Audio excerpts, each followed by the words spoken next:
Well, I'm here with Helen, who's going to be giving us some of her thoughts on bioenergetics from her perspective. She is frequently on X, where you can find her thoughts and commentary on various issues related to metabolism. So, how you doing, Helen? I'm well, David. Thanks for having me. Yeah, it's great to have you on, and I'm joining you high atop the mountains in Colorado and experimenting a little bit with a longer term stay at a higher altitude than I have done in the past. And it's been interesting so far. And I wanted to have you on because we were going to do something before I took this trip. And I thought, well, let's still try to see if we can do it, even though it'll be an audio only format. I'm sure it'll be quite the treat for our listeners, regardless. Well, I hope so. So tell me a little bit about your background, where you are at, if you whatever you want to disclose. Also tell us your X um, account name so we can link up with you there. For sure. Yeah. The X account is Intuit Tidbits. So it's like a combination of the word intuitive and tidbits. Uh, The username is blue, like the color. Um, my background is mostly in biology and physiology with a little bit of physics and biochemistry sprinkled in there. Um, I just have a bachelor's degree, so no further education, but I have taken a great interest in not only Ray's work, but physiology in general, the history of it, where it's heading. Um, so yeah, that's mostly my background. I haven't struggled too much with personal health issues. I did have some problems with birth control, coming off of birth control. And that kind of led me to Ray's work. So that was the reason why I got into Ray. And it was back when I was able to type in like estrogen hormones and something came up on Google search and it was one of Ray's articles. I think I've tried recreating that search and it doesn't work anymore. So I'm not sure if something's going on there, but yeah. and do you live at a lower altitude area? Are you at near sea level or a little bit higher up or what? I'm currently at sea level. I have spent longer periods of time away from sea level, but most of my life has been spent in Florida at sea level. Okay. And you would say that there's some issues there with living at a sea level basis. Is that right? I would say, I mean, you can probably overcome a lot of those issues with like really good nutrition, and avoidance of chronic stressors. But I think it would be probably more ideal to move towards a higher elevation, less humidity, probably a little less heat as well. What's wrong with all the humidity and heat besides the fact that it's god awful and unpleasant? Yeah, besides the fact that your body says, don't do this. Yeah, when you get into the Yeah. car, you literally, I've noticed, it can get hot here. I've been to New Mexico on this trip at higher altitude in the desert, and it's hot, but it's not the same, of course, as Hmm. the humid heat of Florida, what I've grown up in. And I have what would be Viking genes, and I've always felt intuitively I don't feel right living here in this hot, humid, swamp-like environment of Florida. Even though I enjoy Florida culturally and all my life, I always felt like a penguin. Like this Hmm. penguin does not need to be here in this hot, humid swamp area. It's Yeah. meant to be in a colder environment or something. Yeah, that's a very valid perspective. I think I felt that way a lot about Florida. I think it's kind of a triple metabolic whammy to be hot, humid, and low CO2. It just, especially the hot and humid bit, makes it really hard to properly evaporate and release the heat from your body. How That's does it do just a. that? See, that doesn't see on the surface that might not make sense for folks because they say, Mhm. well, if you're hot, wouldn't your body be like, all right, let's get rid of any excess fat we have on ourselves because it's hot as hell and this doesn't help. Absolutely. And I think in the context of like not being overnourished in terms of calories, that absolutely probably would happen. But most people nowadays are eating too many calories, not enough nutrients, or the wrong kinds of calories, or not enough calories, not enough nutrients, some combination of all those. And Yeah. especially in the context of having too many calories and being in a hot, humid environment, it can be very stressful and easily can pack on fat because of that stress. So So what is the precise mechanism by which the body sees, hey, we're in a hot, humid environment at sea level, we need to gain weight. So definitely assuming that there's, a either caloric excess or just normal amount of calories. I think what's And happening there is what's that caloric once, excess for you, by the way? Sorry, just to. oh yeah, for sure. I think it would depend on the person, their level of activity, um, and their nutrient status. So it really is dependent on just so many factors. But I Yeah. guess to give just like a tangible example so that it's not just abstract all the time, your average 2,500 calorie eating overweight person in a hot, humid environment is what's probably happening is that, the heat that they do produce is not being properly released into the environment and increasing the entropy of the surroundings, which makes it harder to continue the flow of energy from food onto oxygen. So that whole process kind of gets backed up when you can't keep the flow of energy going. And part of what happens during evaporation of water from the skin, which is what happens when it's not super humid out, is that basically allows you to keep that hot process going of metabolizing stuff. Huh. So you actually lose heat when you're in a hot, humid environment, huh? In the sense that like your body downregulates your internal heat production, yes, Okay, because it in doesn't the want to. context of high calories. So you're actually your metabolic production goes down so that you don't overheat and cook your organs or something. Is that what's going on? To some extent, yes. It's also because the the stress of that excess heat and humidity is literally just preventing energy from continuing to move through the body. What is the stress mechanism of humidity and heat? Like, what is that? It's very much a like physical chemical mechanism in the sense that it's like if you're in a very like hot pool, for example, that doesn't feel good. And that's largely because it's basically the same temperature as you, and you can't get rid of the water that's inside of you to keep your temperature what you want it to be at, and that temperature that you want it to be at is the temperature that allows for tissue repair and for good brain function and for all those things. It's just inhibited by those conditions. Uh-huh. Now, explain how there's less CO2 produced in the body at sea level, because again, that's another counterintuitive thing because people think of CO2 increasing in the environment in a climate change perspective as warming up the environment. So one would think, well, someone like Florida would be more CO2 heavy, right, than Mm-hmm. a dry high altitude place. Yeah.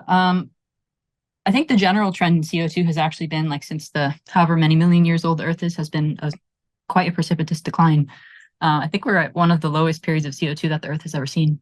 Really? Despite the glacial cycles, those continue whether the CO2 is high or low. So that's interesting. But with regards to the specific reason why CO2 is lower at sea level, it has to do with the partial pressure of the gases. So when that partial pressure is lower, it's basically harder to lose CO2. So it's not that, just to be clear from our audience, it's not that there's less CO2 in the air in a sea level area. It's that the higher oxygen at that sea level it prevents the body from retaining CO2 more effectively, right? Right. I think it has more to do with partial pressure than concentration, if I'm not mistaken. Okay. Okay. So, yeah, Explain partial pressure, what that means. it's just like the relative amount of the gas per unit space, I guess. Uh, So as you get higher and higher, the gases become less and less together. right. Now, you said that you were interested in Ray's work because you were interested in where physiology is going. Where do you think physiology is going? Do you mean like academically or? Yeah, well, just the whole field, not just the academic official, but also, the underground world of Right. insights that are being developed online and so forth by folks like Ray Peat, who chose to go outside of the bounds of academia to advance science. Yeah, I think I actually this is a very specific experience, but I quite enjoyed the teacher I had for physiology in college. So from my perspective, it hasn't been degrading too much, but when I look at the changes in attitudes over the course of like the last century, moving away from the more developmental perspective towards like the more genetics heavy, deterministic kind of route. Yeah. That trend seems to be probably more harmful than beneficial, in my opinion. Right. Right. But So, so you think it's heading in a wrong direction? It's heading towards more genetic focus. yeah, especially academically, I would say. In terms of the independent research that's going on, I think there's a lot of good stuff out there. Um, but whether that will be something that the public embraces or not is remains to be seen. Right. Yeah, that's interesting. So I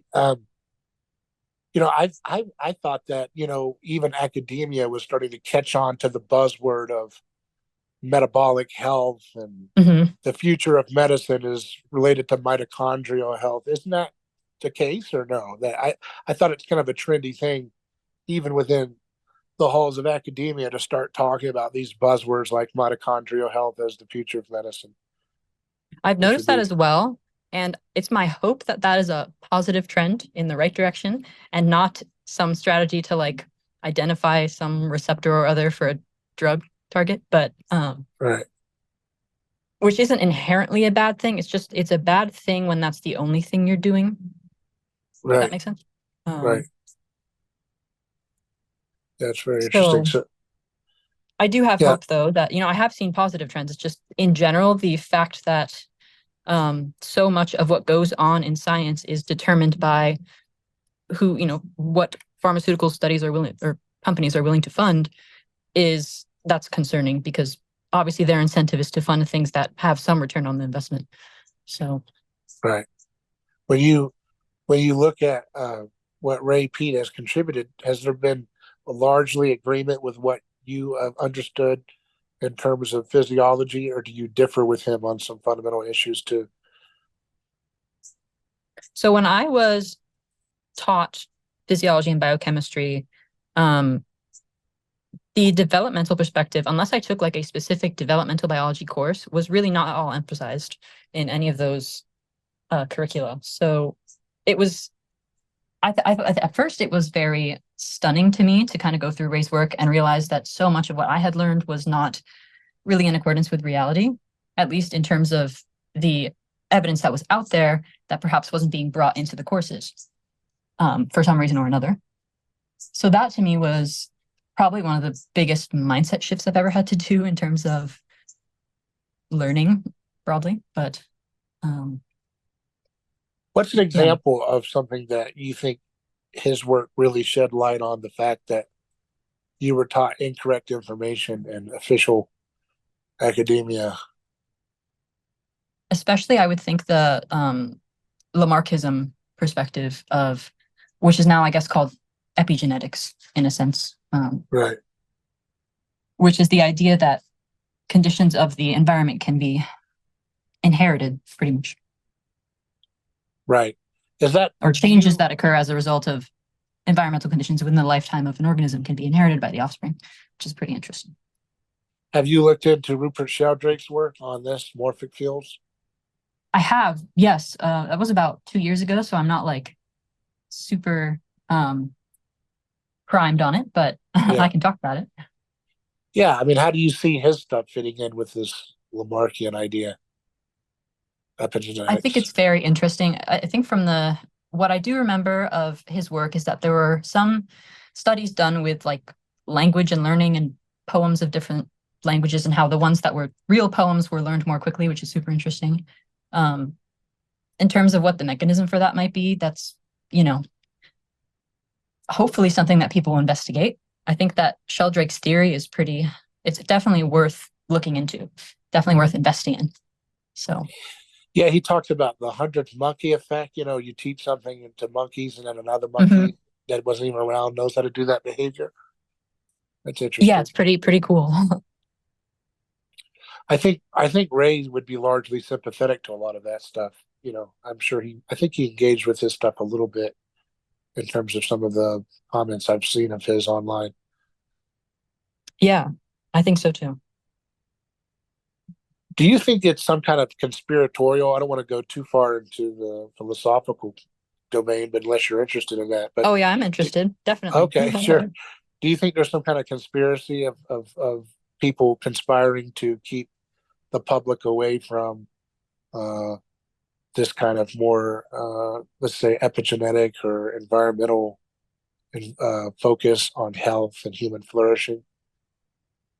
I'd say it's possible, but what I see as a more common theme is that the people who have invested so much of their academic career or time or money into the prevailing neo-Darwinistic theory are just not very willing to hear any kind of criticism and are self-protecting when they do get information that conflicts with their beliefs. So I think that's the bigger driving force than perhaps the more conspiratorial force, which I'm not going to deny that that's happening. I'm just saying what I'm noticing is that the bigger force is on a personal level almost, with like an inability to accept or consider new information.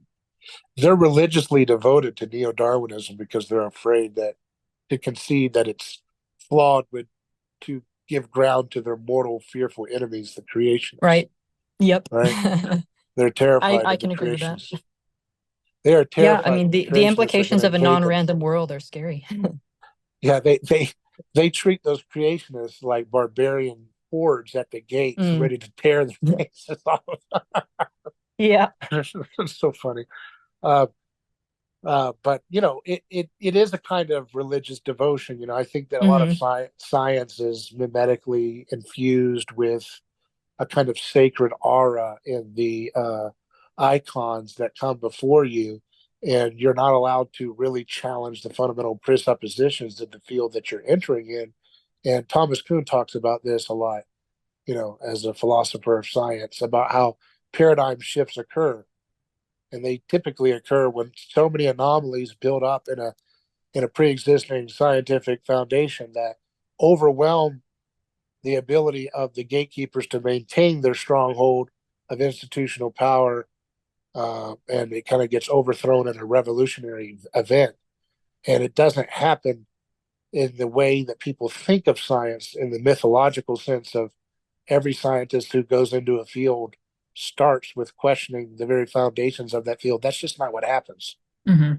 I think that's the kind of gets to the mimetic nature of these different disciplines. Is there's a lot of fealty to people, and there's a lot of social kind of status consideration in determining, what you're going to say or investigate in a field like biology, which is dominated by neo-Darwinist dogmas.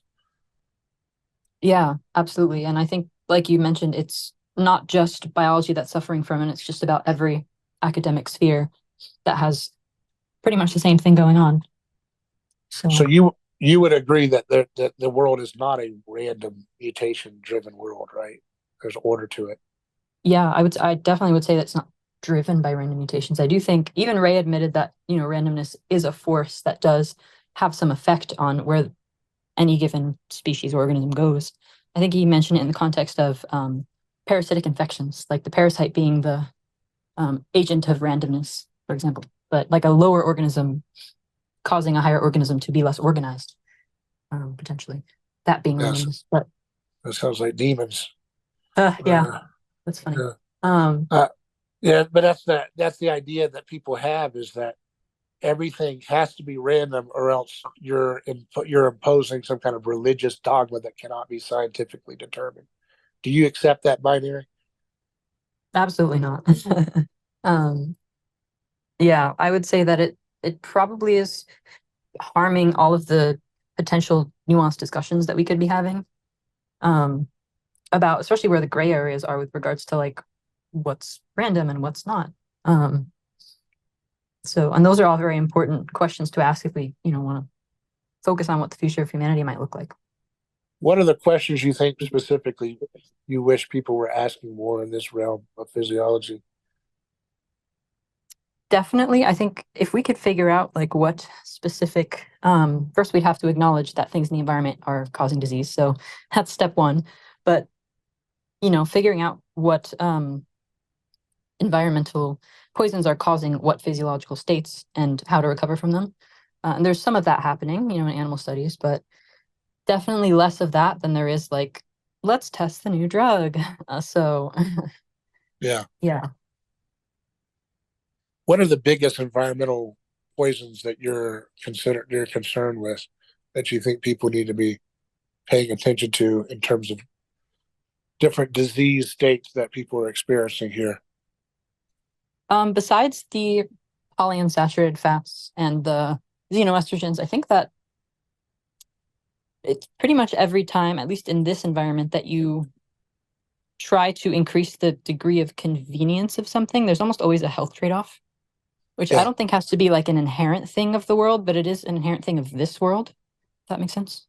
Um, Can you because of expand on that a the little bit? incentives that are, yeah, I just think that the incentives that are encouraging current developments are not in the best interest of humanity. Like they're not rewarding people for improving health. They're rewarding people for um, generating profits, which is just a different, like if the primary incentive were something like health, then it would be a different world and convenience might not have to be the thing that kills people.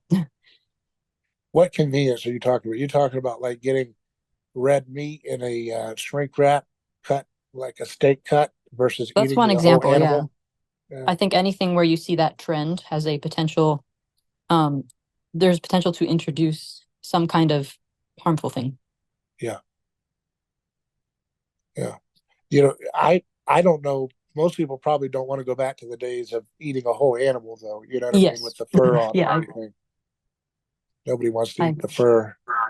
Um, so there is some case for convenience and innovation with technology, right? For food. Hmm. I Even agree with Ray, that. Absolutely. Ray seems to really like orange juice.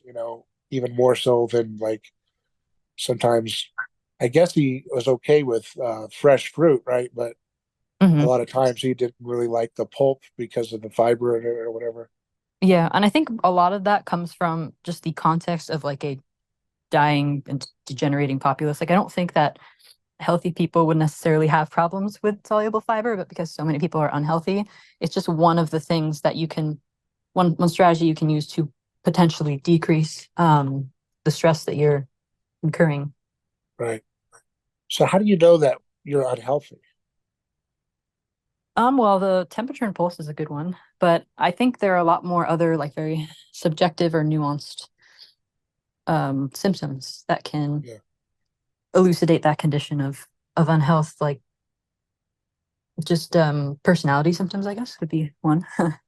Yeah. But What yeah, do I you think mean by they're personality? That people are very irritable and angry people? yeah, I think that's one for sure, or just like incurious and static. um, is another one. But that has a lot of presentations. Like it might look different in a different person. And it kind of depends on where they are in terms of whether they've eaten or what they've eaten or whether they've been in the sun at all. There's a lot of factors. So sometimes people are in that state chronically, and sometimes they're just in it for a couple moments. But I think the longer time you spend under bad conditions, the harder it is to get out of that state. Why? What's going on at the physiological level there? Can you give some Well, it's kind of examples? like I think on like a deeper physical physics level, it's just like most things are resistant to change. It's kind of the like upward versus downward spiral idea, where like Yeah. if you're in a state of really good health, it's hard to come out of that. It's also really hard to come out of a state of really bad health. So Do you think most people are in one or the other, or do you think some people are in middling health? yeah, I think some people are definitely like stuck in that middle where I almost think that's a really painful place to be. And I feel like I've been there before where you just start teetering on the edge of like good and bad, good and bad. And I go back and forth. Right. And what you really want is like a resilient state of health, Yeah. which can handle some stress. So you don't have to be Yeah. like orthorexically concerned with every little thing you eat. Right. um, so Do you share Ray Peat's concerns with starches and grains as a major part of your diet? Do you think that's an unhealthy staple to go to? I've actually seen some. like just looking back through all of the nutrition studies that were done, like I think I've gone probably through like several hundred at this point, and it really just seems to be, do you have enough of some kind of protective factor to either use the grains efficiently, the nutrients that are in the grains efficiently, or not? And a lot of the thing about rat studies and animal studies that unfortunately a lot of them are done in very not great environments for the rats, like they're under fluorescent lighting and they're in a little space. And I think potentially we would see a difference in a lot of those studies if we took the rats, and it would be harder to study them for sure, but it would probably be more indicative of what a proper healthy state would look like. So while I do think that for people who are under a lot of stress, that perhaps reducing things like grains can be very helpful, I don't think it's like the goal of health per se to like reduce grains. There are definitely nutrients, especially in like whole grains, if you soak and sprout and ferment them properly. Do you think even American wheat and grains can be redeemed in some sense through sprouting and fermenting them? um, Probably not like the big commercial ones, unless they're, I mean, even organic stuff is sprayed with just like different pesticides. So, um, if you can get stuff like locally from a small farmer, that's probably the best way to go. Yeah. But yeah, I think with each layer of like industrial production, there's basically some new place where you can introduce a new toxin. So Yeah. in that sense, the fewer layers of that, the better, generally. Yeah. Yeah. Yeah, it's interesting. I think that the CO2 factor is something that people need to think about more. It seems like that's a major ingredient for long-term health, right? Is having a lot of Yeah, whether you can effective produce and use. retain it for sure. Yeah. Right. So can you talk a little bit about the like how CO2 works in the body and what happens when you're at higher altitude? Yeah, so it's an end product of respiration, and you get more of it from carbohydrates, partially because the nature of the glucose molecule just like includes the oxygen, so it's easier to make it than from fats, for example.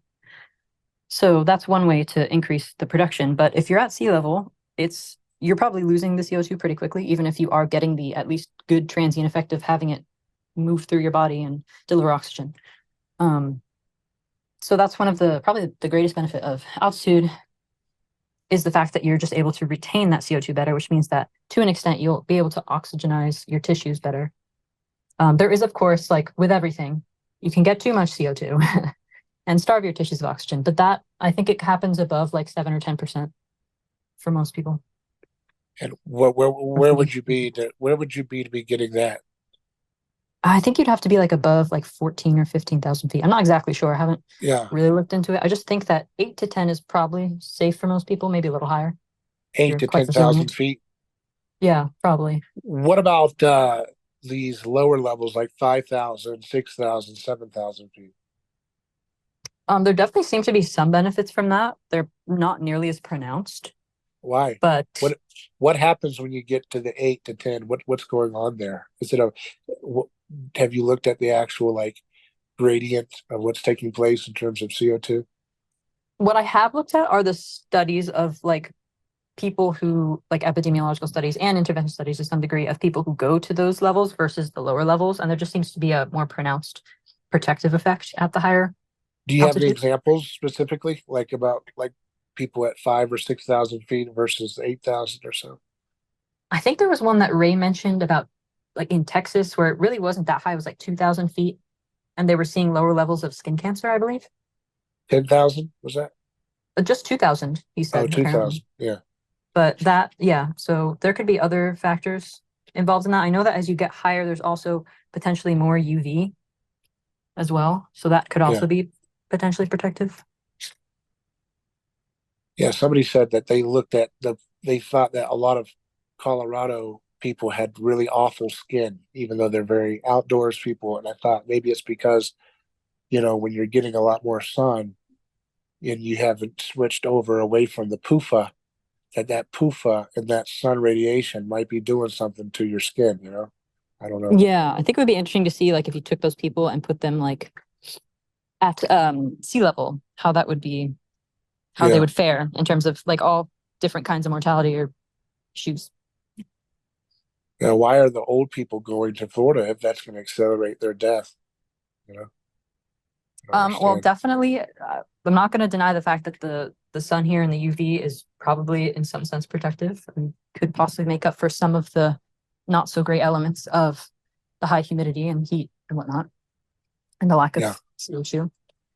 Yeah, we But didn't do like a pro and con analysis of taking yeah, like a Florida and a Colorado health effects, pros and cons, and see which one weighs out the most.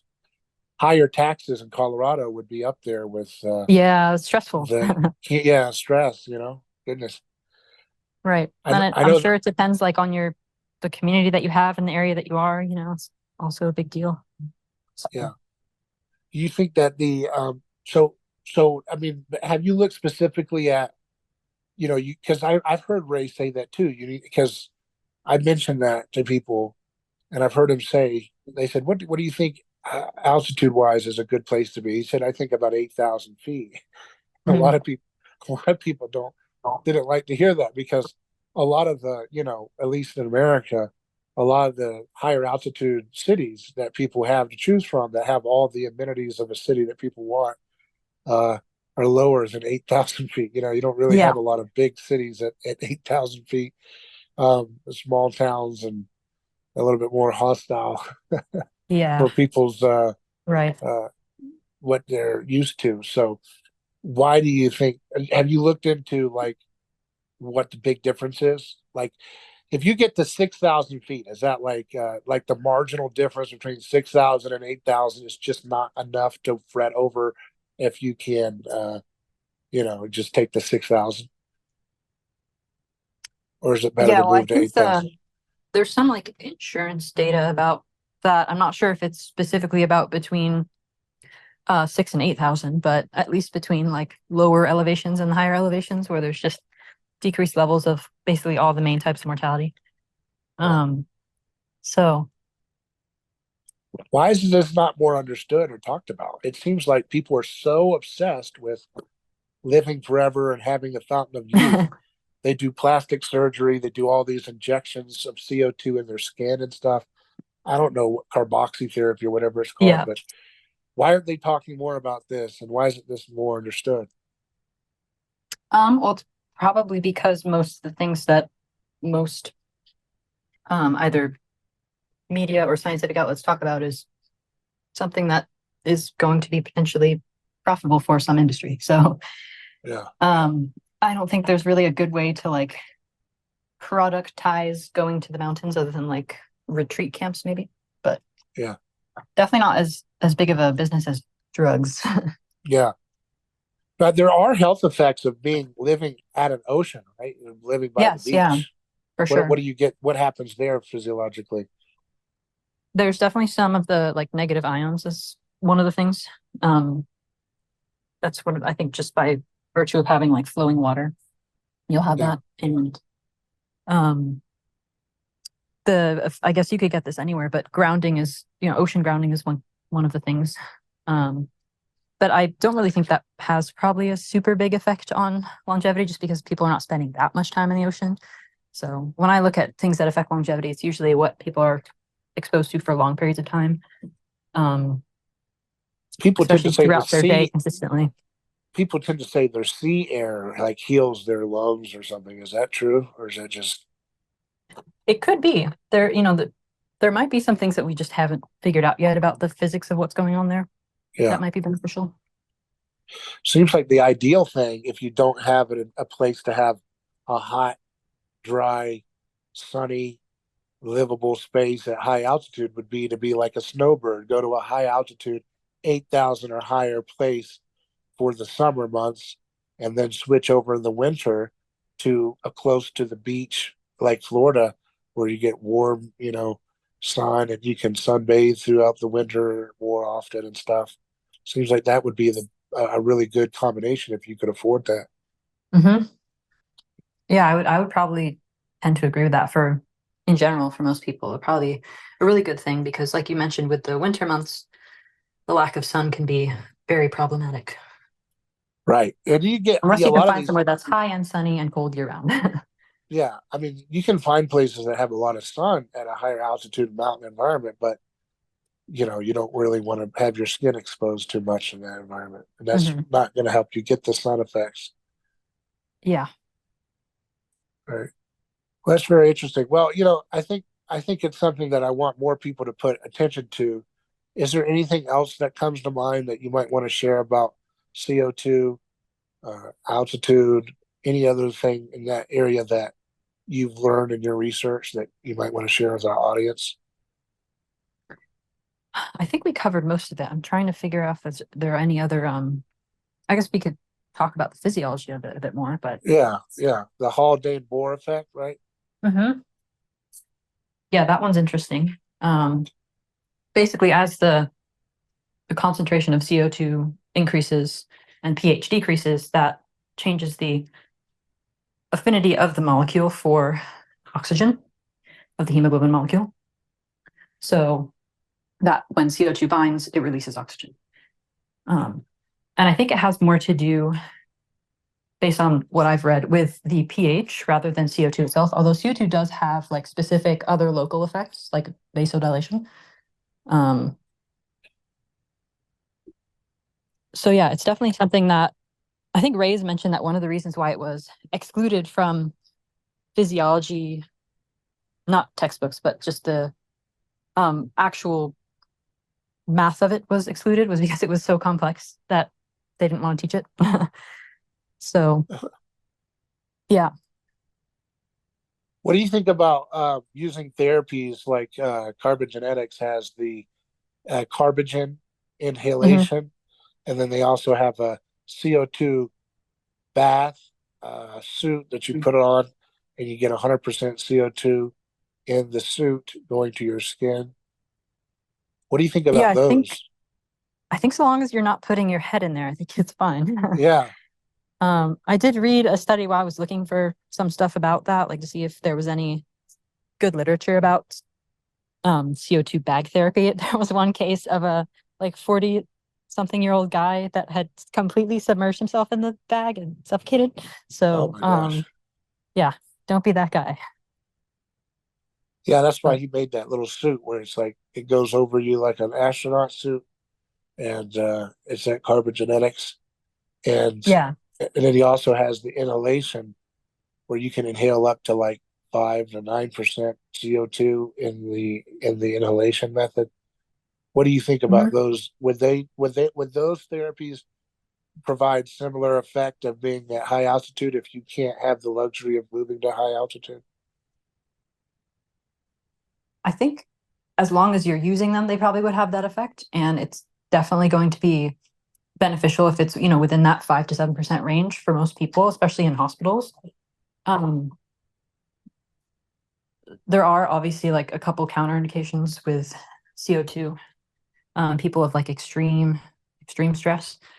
So long as there's a good like proper considerate application of it, I think it would be very beneficial to integrate it into medicine for sure, at least.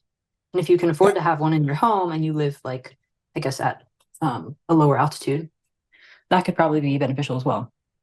I just wonder how those therapies rank versus like living at altitude where you're 24/7 at a Hmm. high altitude area, so you're getting the CO2 retention all the time. And of course, you can't be in a CO2 suit with 100% CO2 around your body all the time, 24/7, and you can't inhale it 24/7.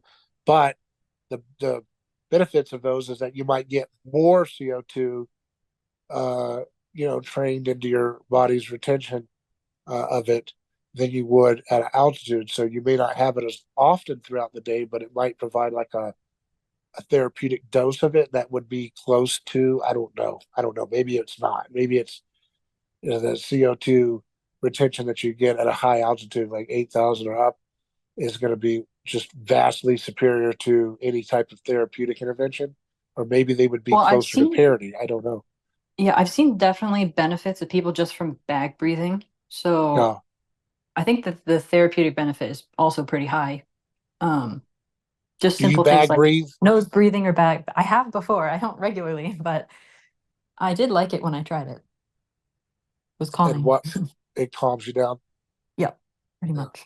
Yeah, that might be a solution for our estrogenic hegemony that we're under, to bag breathe a little bit, right? To get rid of all of the kind of stressed out state that people are chronically under, right? Yeah, that would be pretty funny. Did you get into, you said that you found his work through the criticism of birth control. Is that where you got into researching estrogen and progesterone there? Yeah, it was interesting. I actually spent like really just a couple days on estrogen and progesterone before I was like into the weeds of the Ray Peat sphere. So yeah, I guess his arguments were convincing enough when I found them to recognize sort of the interconnectedness of all these different aspects of physiology. Right. And so what do you think about his views on like estrogen? And again, it seems like our population has excess estrogenic exposure to different chemicals and foods and so forth, and it is creating a different culture than what is Mhm. probably healthy, right? Yes, for sure. Absolutely. And I think if you look at not just the animal studies, but in terms of just people who are exposed to more estrogen, there seems to be very prominent behavioral effects from that. So, Like what? um, I think short-temperedness is one of them for sure. Is Um, I've noticed that just from people who have either come off of birth control or gone back on birth control. That's probably one of like the more pronounced things I've noticed. Um, yeah, just less of a tendency to be open-minded is a big one. wow. And what is the chemical, or what chemical processes create open mindedness in the human? I think anything that allows you to take your food and turn it into energy and structure, which is That's everything it. Ray talks about. Yeah. Wow. Wow. Anything that can facilitate that. And it gets pretty nuanced, like once you get down to the nitty gritty, because different concentrations of things affect different processes. So in like different ways. So yeah, it's not like saying like ubiquitously this thing is good always. It's more like this thing is generally good. There might be some contexts where it's bad, but there are more contexts wherein it's good than bad. So I guess What that's is the kind of, what is the most open minded food that one can eat on a regular basis? I think it would depend on what your actual like personal deficiencies are, Yeah. you know? Like I think that orange juice and cheese and liver are great, but some people might need more orange juice or more liver or more cheese. So Yeah. you never really know until you start to like experiment with different amounts of things. But it's amazing how much they demonize orange juice. My God, everywhere you go, they hate. They have brainwashed people so badly Right, with on the sugar. orange Yeah. juice. Yeah, everybody you talk to, if you tell them, "Oh yeah, I drink orange juice for my health," they say, "My God, you're insane." You know, they say orange juice is horrible, Mhm. and I'm like, man, they've been so psyoped. Yeah. And I used to work in the Florida citrus industry, and they just, I always say that's an Hmm. example of why you shouldn't let a government agency run your industry's marketing, because they have a government agency, the Department of Citrus, running their marketing, Right. and they just got their tails destroyed by the industry brands behind the competing products towards drinking orange juice, because it was like everybody is just convinced, like, if you're diabetic, do not touch orange juice. Dear God, do not eat a candy bar before you drink orange juice. They literally. I mean, it just, especially like baby boomers. I don't know why, but I think they grew up with orange juice, and then they got psyoped by some kind of somebody who was trying to push them to drink. I don't know what the marketers were. Was it Coca-Cola or something? Somebody wanted them to switch to something else, Yeah, and there because is, I mean, you mentioned diabetes. There is like with diabetes, you can definitely, if you're already eating a diet that's like high in fat and sugar, if you add more sugar, it might not be helpful, even if it has the benefits of orange juice, the naringin, the thiamine, the magnesium, whatever's in there. Which is why I think that the therapeutic benefits of sugar and diabetes only really happen when it's on a fairly low fat diet. yeah, what's low Because fat that's in that that's what it regard? takes to restore the glucose metabolism, unfortunately, in those people. So What's low fat? 10 grams for a diabetic? you could probably get away with a little bit more than that. I think it would depend on the diabetic. Yeah. I think the more important thing is like, of course, you want to have enough sugar to, you know, fuel the oxidative process, but you also need to have the minerals and the vitamins that are necessary to keep that process going too.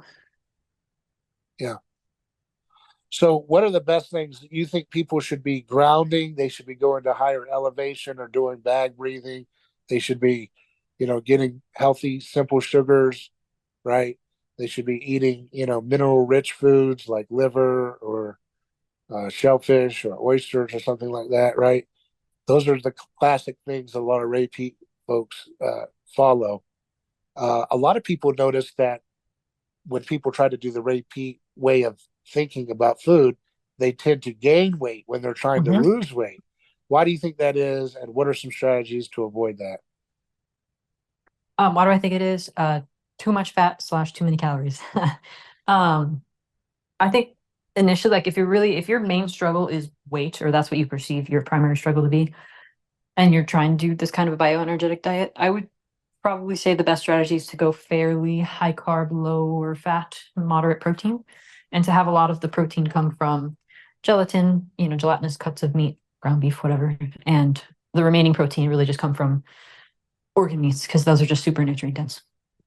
Because then you'll be getting a lot of carbs and a lot of the vitamins and minerals that you need to metabolize them, and that should help. Do you think people trying to lose weight in the bioenergetic way should avoid starches at all costs or not really? I think it's probably good initially to do that. Like if you really can't, I know that some people just struggle to eat enough food when they don't add starches, which is kind of the opposite problem you're having when you're overweight. So it's more of like a um just kind of committing to it thing. But I don't think Yeah. that has to be the way that you eat forever. I think ideally you're restoring yourself to a more resilient state, and eventually you'll be able to eat more of the things that perhaps would have once irritated you. I know that's been true for me at least. Being able to eat a lot more starches now if I want to. Yeah. And what are the starches you think are the best, like tubers or rice? Yeah, What I do you think think are the the well-cooked potatoes, the classic well-cooked potatoes are pretty good. Um, I like my sourdough bread occasionally. yeah? So that's just me personally, though. I know some people who do or prefer a lot more or a lot less starch. I remember Ray used to tell me about wheat bran, or wait, yeah, I think it's Oat oat bran, I bran. think. Oat Yeah. bran, yeah, oat bran, Hmm. yeah, I've tried that as well. I think it's like when I don't have the carrot around, sometimes I'll opt for that. But yeah. And that tastes like pretty much like gruel, very yeah, awful. it does. Yeah, Yeah. yeah. You can find yourself. It's so funny about the Ray Peat philosophy. Like on the surface, it sounds like Hakuna Matata, like Lion King, where you can no worries for the rest of your days. Eat whatever you want.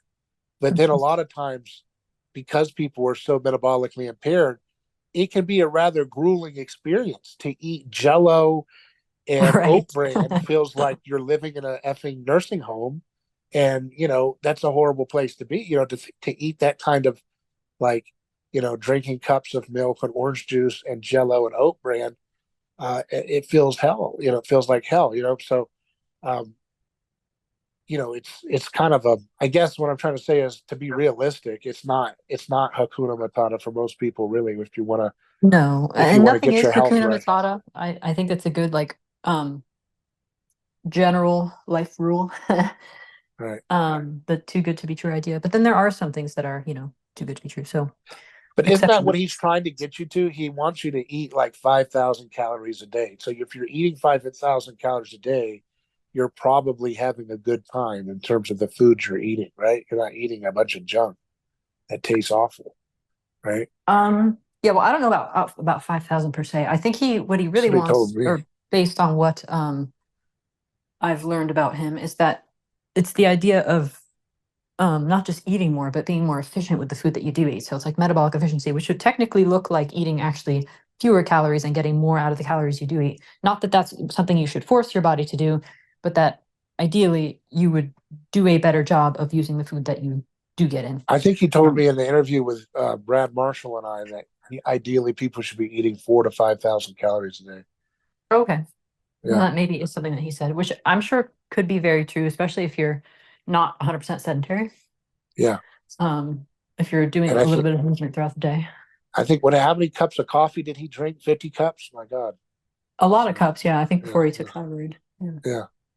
Is that another thing that you have you experimented with taking thyroid? Is that an essential part of health transformation from your perspective?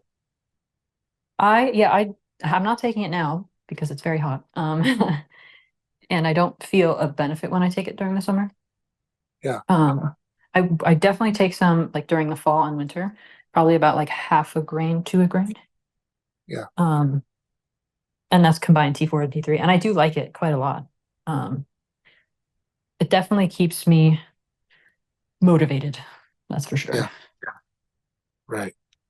But I think you can get that effect just from good diet, good lifestyle, like all that affects thyroid function too. So as useful as thyroid is, and especially in this environment where we're just bombarded by all the, estrogens and stress and whatnot.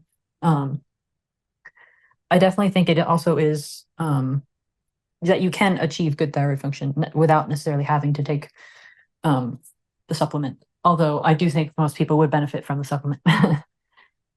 Do you think that society is kind of a conspiracy of high stress states of being, targeting and suppressing and oppressing people who try to buck the system and get out of that system of thinking? I do think that even if that's not the intention behind it, it is the effect of it. So there's something going on there for sure. Yeah, I Um, think about like I don't know if you're familiar with Rene Girard's work with this scapegoat theory, but he talks about when you have times of stress or scarcity, it can provoke a scapegoat mechanism, which mhm. is a kind of unconscious unification of society against a common enemy that wants to be then expelled or devoured or destroyed or killed or imprisoned in modern times. And I think that that's a stress mechanism, like resolute. That's like a way of a highly stressed out. Like if you think of us as a hive mind, as a species, Mhm. it's a way of like expelling um, people who are different, who could, kind of like shake the foundations of unity if their example of acting and thinking differently or creatively is allowed to flourish. It can kind of break apart uh, the ways in which people congregate together in groupthink. And so I think a stressed out population, especially if things are getting more stressful with lack of food or resources or inflation or whatever's going on in the modern context, can allow them to be more likely to find the kind of high of destroying a common enemy. Like that's their way of getting high, is off of, Mhm. because stress hormones make you feel high too. Yeah. And I think some people are addicted to the ritual of conflict and harming a common enemy, or casting someone down because of their race or gender, as a way of like dealing with their stress and getting that chemical release to give them that high again. Yeah, actually there's I forget the name of the psychological phenomenon, but I think what you're describing, if I'm not mistaken, is um the notion that when there's like a oppositional force, one of the options that we have, especially for stress, is to um lower to some extent our degree of agency to make it easier to blame the thing that we're opposing. Yeah, That makes yeah, sense. yeah. Um, which I think is like just a feature of stress in general. And I think you can get rid of that mindset with all these things we've been talking about and all the things that Ray talks about. And I do think it is definitely a feature of the stressed organism to behave that way. Um, Right. so yeah, people that are getting like into, I guess, um, whether it's all the way one way or all the way the other way, going to this sort of extremes of self-victimization is not good. Because you're taking away your organismal agency, your ability to change stuff. Um, Right. so Yeah. Yeah. And that's kind of what societies used to create order and catharsis and relief from stress. And that's where Rene Girard says that religion and sacrificial violence is the placenta of humanity. It's how we became a species because we ordered ourselves with ritual remembrance of the spontaneous lynching of a common enemy that we then deify as a god because of the overwhelming transcendent feeling of peace and unity that comes about through vanquishing a common enemy. It's a very visceral feeling to Mm. be at it, to be, because humans in Girard's theory are highly imitative, and that can be positive, but it can also be negative. And once it goes negative, it's hard to. It's kind of like what you were talking about there with the stress. It's like when you're in a good state of mind, it builds itself reinforcing, right, and it builds on itself. But when you get Yeah. in a stressful fight or flight state of mind, it can build on itself and compound on itself. And I think the same thing happens socially too, where we are very imitative. We can make music together. We can make art. We can make collaborative ideas.